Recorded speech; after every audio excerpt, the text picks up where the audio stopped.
मौला अमीरुल मोमिनीन की क़ज़ावतों में से दो क़ज़ावतों का हम जिक्र करें, जिनमें से एक ये थी कि लड़की को लाया गया और भाइयों ने कहा कि ये हामला है और दायाएं कहती हैं और लड़की इनकार करती है। मौला अमीरुल मोमिनीन ने कहा कि पर्दा खींचा जाए और आज भी ये जगह मस्जिद कुफा में है। जब आप वाक़या सुनेंगे तो फिर इंशाअल्लाह जब जाएं तो वहाँ पर मखसूस अमाल करें और अगर हम जिंदा हों तो दुआ करें कि खुदा अहले बैत की दिफा की तौफीक अता फरमाए और मर जाएं तो दुआ करें, बिल आखिर जाना तो है हमें। तो वहाँ पर एक है दक्कतुल क़ज़ा कि जहाँ पर मौला अमीरुल मोमिनीन क़ज़ावत फरमाते थे, और वहीं पर एक सुतून या जगह है जिसका नाम है बैतुत तश्त, तश्त की जगह। तो मौला अमीरुल मोमिनीन ने कहा कि औरतों को बुलाओ, दायाओं को बुलाओ, पर्दा खींचो। तो दायाओं ने कहा कि हाँ ये हाँ। फिर मौला अमीरुल मोमिनीन ने जनाब कंबर से कहा कि जाओ एक तश्त, तश्त यानी तब, उसमें मट्टी लेके आओ, और फिर कहा पर्दा खींचो और इस लड़की को उस मट्टी में बिठाओ और उसमें पानी डाल दो। सूखी मट्टी में जब पानी पड़ता है तो एक बू उठती है, जिसको पाकिस्तान वगैरह में बारिश के बाद कहते हैं सौंधी सौंधी खुशबू आ रही है। वो मट्टी में पानी पड़ने के बाद शायद यहाँ पे इतनी महसूस ना हो क्योंकि यहाँ बारिश होती ही रहती है, लेकिन अगर बिल्कुल खुश्क हो मट्टी तो उसमें एक बू सी उठती है। तो इमाम मौला ने फरमाया कि इसको बिठाओ फिर पानी डालो। फिर एकदम से वो लड़की चीखी, और जब चीखी तो उसके जिस्म से एक चीज निकली, और मौला ने फरमाया कि ये गई थी एक नहर के किनारे, और वहां पर ये छोटी सी पानी की मखलूक थी, जौक टाइप की चीज, जो इसके जिस्म में चली गई और वहां इसने बढ़ना शुरू किया। ना इसने गुनाह किया था और ना ये वाली क़ज़ावत बिला शक कोई नहीं कर सकता था सिवाय हुज्जत। मामला चल रहा था पाकिस्तान में, अगर आपको इल्म हो, लोग इस्लाम से ऐसी बदबीन नहीं होते। ये जितनी शिद्दत चल रही है ना दुनिया में, अफगानिस्तान में आप देखिएगा कि अभी लोग कहने लगे, मैं तो खैर खुल के कहता हूं कि अफगानिस्तान में कम्युनिज्म बेहतर था बेनिस्बत वहशी तालिबान के। फर्क क्या आप जानते हैं क्या? कम्युनिज्म अगर होता तो लोग इस्लाम से दिल से नफरत न कर। रशिया में कम्युनिज्म रहा, कितने साल रहा? तकरीबन 80 साल के करीब या उससे ज्यादा।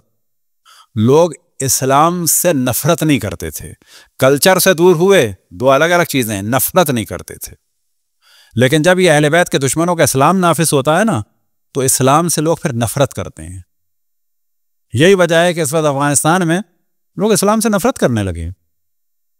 मगर ये कि हम बताएं कि सही इस्लाम क्या है। एक मामला चल रहा था जो आपने सुना होगा, शायद अब आपको समझ में आएगा। ये बात है जब हम 2004-05 में पाकिस्तान में थे तो टीवी पे चल रहा था हुकूक निस्वा बिल।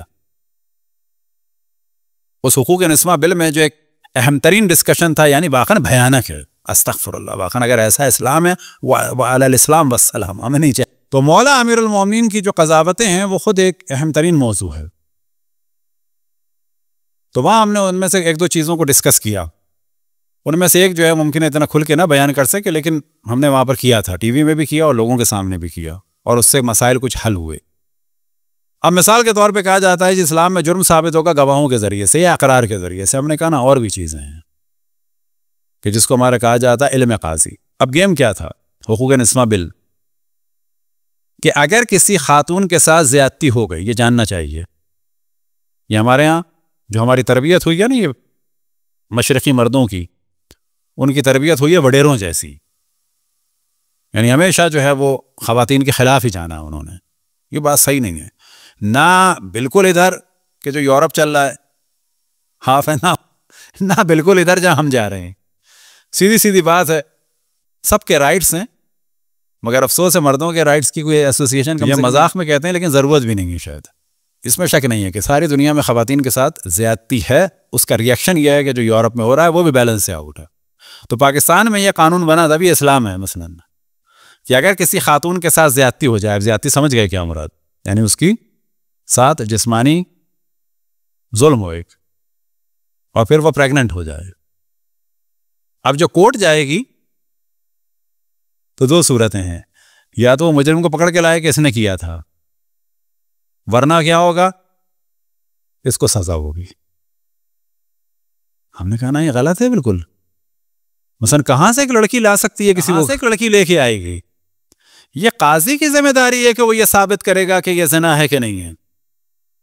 ये लड़की की जिम्मेदारी नहीं है। ये लड़की कहां से लेके आएगी अगर किसी के साथ ज्यादती हो गई, किसी रास्ते में, किसी ट्रेन में, किसी बस में, किसी बयाबान में। यानी अब इसको आप संसार करेंगे, वो भी इस्लाम के नाम पर, और जब आप 100 खवातीन को संसार कर चुकेंगे तो फिर आप सोचेंगे इस्लाम बाकी बचेगा। यानी मुसलमान खवातीन इस इस्लाम को मानेंगी फिर इस लड़की के पास तो गवाह नहीं है। बाबा लड़की के पास गवाह नहीं हो, तुम्हारे पास भी तो गवाह नहीं है। क्या ये इम्कान नहीं है कि एक लड़की ने गुनाह ना किया हो, उसके साथ जबरदस्ती की गई हो? जब इम्कान है तो इसका मतलब है दोनों जानिब देखो। अब क्या आ जाता है, हमने कहा एक और चीज है इल्म काजी, काजी का इल्म, और वो जदीद तरीके से हो सकता है और बिल्कुल सही और होना चाहिए। कब? कि जब यकीन हो जाए, मिसाल के तौर पर जो उसके जिस्म में चीज है उसका डीएनए से पता चल जाए कोई मुज़ायका है इसमें। लेकिन कहा जाएगा हाँ कोई मामूली जगह ना हो डीएनए की, किसी मर्द पे भी तो जुल्म नहीं होना चाहिए।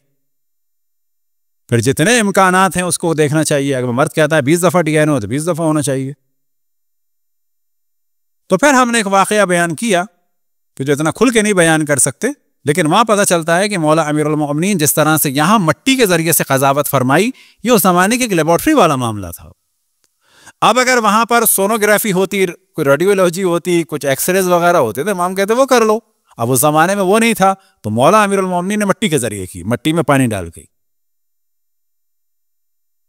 एक खातून ने एक मर्द पर इल्जाम लगाया, हर दफे तो नहीं खवातीन मजलूम होती, खातून ने एक मर्द पर इल्जाम लगाया कि इसने मेरे साथ इस किस्म का काम चाहा है, और ये देखें कि इसका फलाना जो एक खास मादा है वो मेरे लिबास पर है। अब क्या करें? अब यहां पे कहा जाएगा कि मौला अमीरुल मोमिनीन अगर आज के दौर में हो तो कहते जाओ उसे चेक करो, ये करो, वो करो। लेकिन फिर भी मुमकिन है कि बहुत सारी शकें निकलती। कज़ावत इतना आसान काम नहीं है। अग़ज़ाकुम अली इब्न अबी तालिब।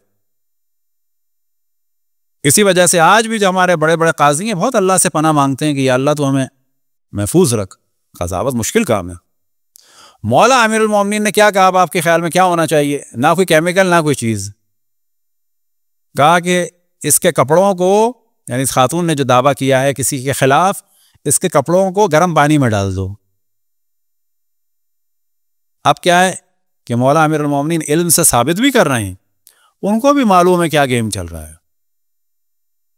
नतीजा क्या हुआ कि वो जो चीज थी कपड़े में वो सख्त सी हो गई।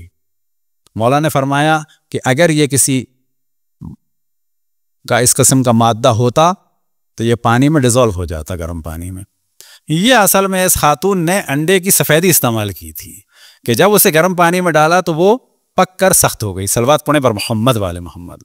तो मालूम यह हुआ कि इस्लाम में फ़कत गवाही अकरार नहीं है, एक चीज़ है खुद इल्म काजी। इल्म काजी जो है वो बिला शक हर आदमी के बस की बात नहीं है। हाँ, जदीद दौर में इन चीज़ों को इस्तेमाल किया जा सकता है। यहां से पता चला कि मौला अमीरुल मोमिनीन जब जाते थे तो वो चंद काम करते थे। वो काम क्या इस किस्म का कोई मजबूर आदमी आपके सामने सजा उसको होने वाली हो तो मौला अली खैर खामोश रहते? क्या कोई राह ना निकालते? आप बताएं आप क्या करेंगे? बेशक एक हुकूमत आपके दुश्मन के हाथ में चली जाए और आप ये देख रहे हो कि इस लड़के को या लड़की को या मर्द को या औरत को मैं बचा सकता हूं यूं जाके, तो मौला अमीरुल मोमिनीन जाते थे दर हकीकत मजलूमों को निजात दिलाने के लिए, क्योंकि ऐसे अफराद मुसल्लत थे कि उनका काम ही खटाखट मारना था। सजा देना आसान है, सजा से बचाना मुश्किल काम है। दूसरी बात यह थी कि वो इस्लाम को बचाना चाहते थे, और साथ में तीसरी बात यह थी कि ला महाला लोगों को बताते थे कि इस मकाम पे अगर कोई बैठने वाला है और हकदार है तो वो अली इब्ने अबी तालिब है, वही सिद्दीक अकबर है और वही फारूक आजम।